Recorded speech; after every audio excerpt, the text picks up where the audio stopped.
Hey everyone, and welcome to our instructional video on using the new second generation Garmin C2 chronograph in the applied ballistics ecosystem. So the latest generation Garmin chronograph does talk in the AB ecosystem, and today we're going to show you how to use it with AB Quantum.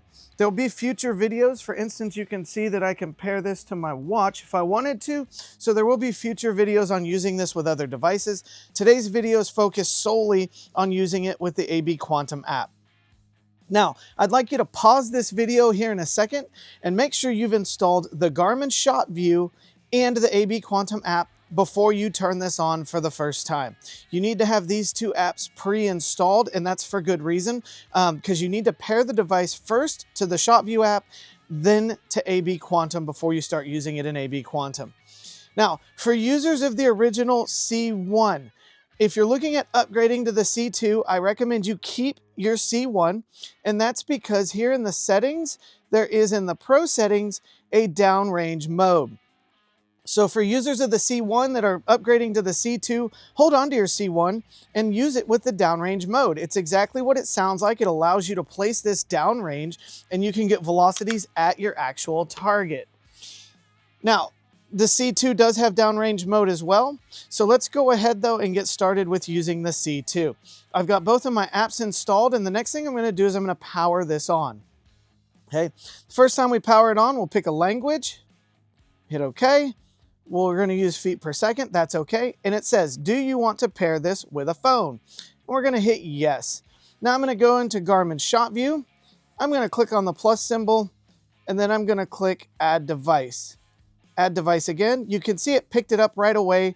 This is 2172, and you can see 2172 up here on the top of the device. We'll hit Connect It. What it should do now is it should give us a pin. That pin's going to we're going to line that pin up with the pin that we see on our phone. And if we like what we see, we're going to go ahead and click Pair. So once we've done that, you can see device paired successfully. We're kind of done with the Shot View app at that point. Then I can pair a watch if I want to. Now keep in mind, it's not either or. We could pair both. And so what I'm going to do here real quick, we are done with this app with Shot View. Now that we've paired that device, let's go ahead and we'll do setup is complete. What I'm going to go here is I'm going to go to settings and show you something. Here's that downrange mode again. That's a really cool mode that we'll go over in another video. But I'm going to go to connectivity and I'm going to hit OK. You can see I'm connected to the phone, but I do have the option to pair a Garmin watch. If I paired it solely to my watch or my phone or nothing at all, I skipped everything during the setup phase, I could actually come back to this screen and pair it to a phone or to a watch, or forget all paired devices. You can do that through connectivity on this, but that's all we're really going to go over for connectivity because we've paired them up. Now, I'm going to go to the AB Quantum app, and here from the devices screen, you can see here's my Xero C2, and I am connected. So when this pops up as an available device, we just tap on it and we're connected and ready to use. And that's it. It's ready to use with the app. If I go here to the shoot screen and I open this up, you'll see I have a Garmin Chronograph section here. If I go to graphs, you'll see that the Garmin Chronograph will actually graph as well. So let's go ahead though and let's go to profiles. I have a rifle here on the table, so what I'm going to do is I'm going to bring this up to the active slot. I'm going to hit the edit icon, and you'll see I have my Xero C2 here. What I need to do now is create a string. I can input all kinds of information about this string, but for now we're just going to name this thing a test string. You can see it stores average, SD, min-max velocities, your spread. I can put location data, weather data. I can pick from last shot or average mode. What these two items here do is, do I want this profile to update with the average velocity or with the last shot velocity of this string? Then I have notes. I have the ability to save and to start shooting. Let's go ahead and just start shooting. One thing to note here, I'm going to go back for a second. I'm going to go to my settings, and I'm going to make sure that I have audio feedback on. I do have audio feedback on, and that's for a very good reason. You can see I can come back here to this string. I could add another string too if I wanted to. We could start test string 2. We'll hit done, and I'm going to save this just so that you can see something here real quick. String has been saved, and you can see I now have 2 strings here. So let's go ahead and let's go back to this string. And then I'm gonna go down here and I'm gonna say start shooting. So on the Garmin itself, I'm gonna hit okay, okay. I'm gonna go up here. I don't want the walkthrough, so that's okay.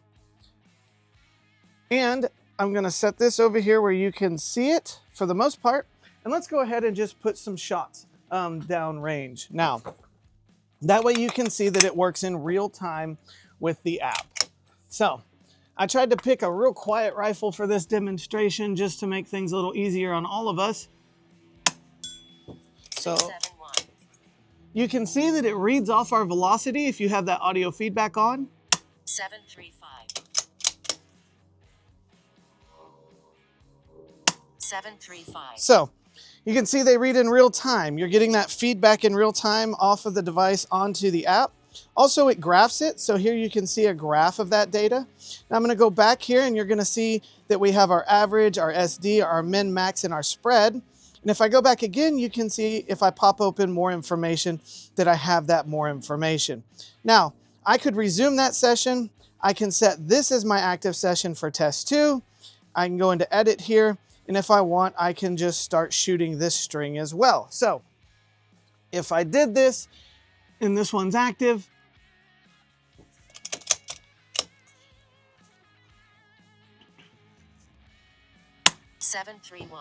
you can see that I can just jump to a new string and start shooting that new string. Pretty easy to use here. So let's go ahead and go back and go back. And again, I'm going to save those changes. Now, let's go back to the HUD here. And so from the HUD here, I'm on the graph and I now have data. So you can see I can pull up these shot strings here in the graph. So here's test 1, and then you just saw test 2. I can use my last shot velocity or my average. So if I hit use the average velocity, and then I go to quick edit this profile, you can see I have that average velocity. From the Garmin, if I uncheck this box, it goes back to whatever number I previously had in that profile. I could check that back and use from the Garmin if I want to. So we have those options here, but you do have this graphing option now that we have actually built a graph off of this. You can use this from pretty much any screen. Here's the HUD. I could use this on the HUD. So if I was on string 2, there we go. I could use string 2 from the HUD as well. And that's really how easy it is to use this device. Now, let's say that this device was turned off. We're going to turn this device off. I'll leave it here in view. And I'll go back to the app. And you can see it's not connected anymore. Well, we don't really lose that data. So let me send a test profile up and go back to edit here. And you'll see, even with that chronograph no longer connected, that data still kind of remains in here. I can set this as my active. I can edit or delete it if I want. I can look at that information. It's really stored in that profile until you decide to delete it. And using this is really that simple. So hopefully this video was helpful. If you have any questions for us, please do send those in. We love to help you get started using this in the AB ecosystem. Thank you, and we hope you really have a great day.